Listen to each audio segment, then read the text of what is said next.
Assalamualaikum warahmatullahi wabarakatuh. Jamaah,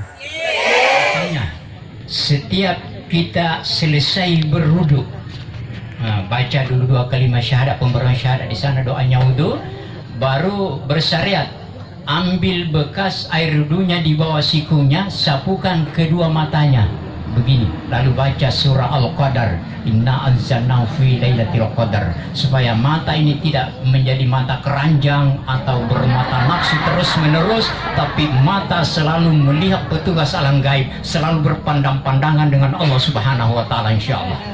Ya, itu Pak ya. Yaitu pembersihan mata itu Pak ya.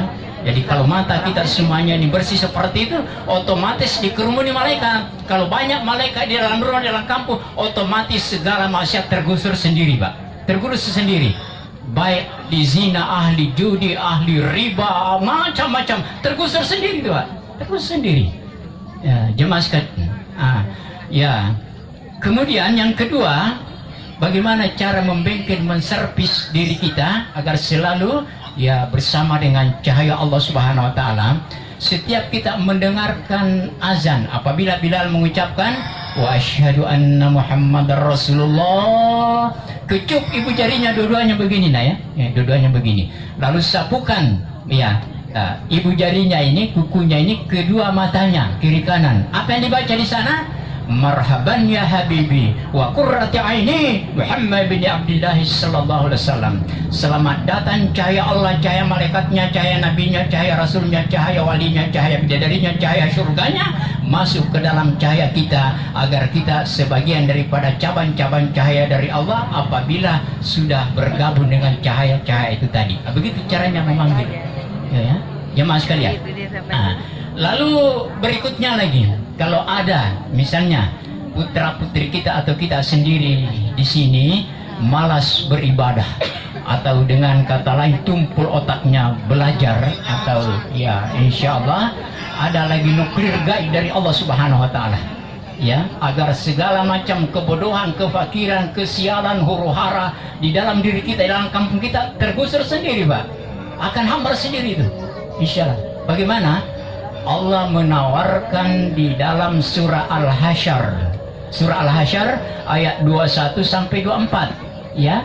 Apabila dibaca ayat 21, diperhatikan, diangkat tangan di atas kepala begini ya, baru dibaca baru dibaca surah Al-Hasyr ayat 21, lau anzalna hadzal qur'ana ala jabalin lara'aitahu khashi'an mutasaddian min khashyati. Tidur ya, baca alhamdulillahillazi ahyana ba'da ma amatana wa ilaihin nusyur.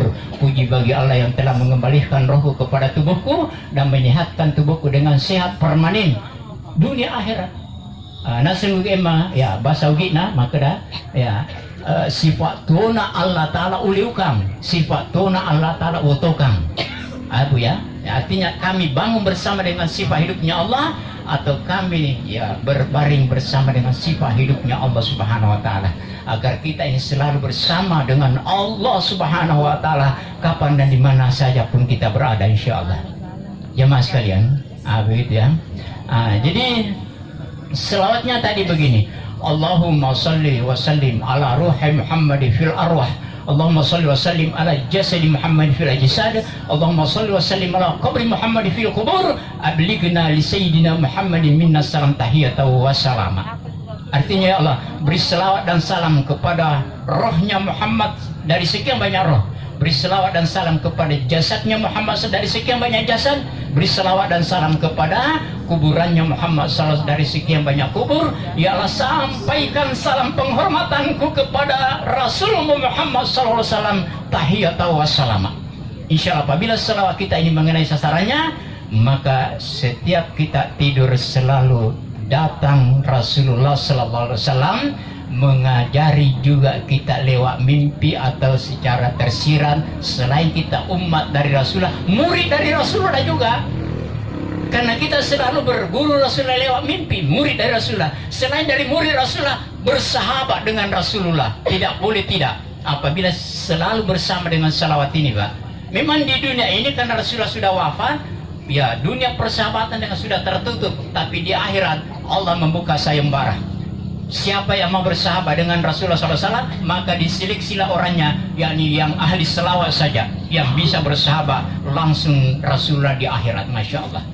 Jemaah sekalian saya hormati, dirahmati Allah Subhanahu Wa Taala. Makanya getarannya, bobotnya, magnetnya itu selawat luar biasa Bapak Ibu. Ya, seperti ini saat ini banyak wartawan-wartawan Allah dari dunia malaikat. Ya, di tengah-tengah kita melihat, mendengar, menyaksikan, merekam kegiatan kita ini. Kenapa dikatakan oleh Rasulullah begini?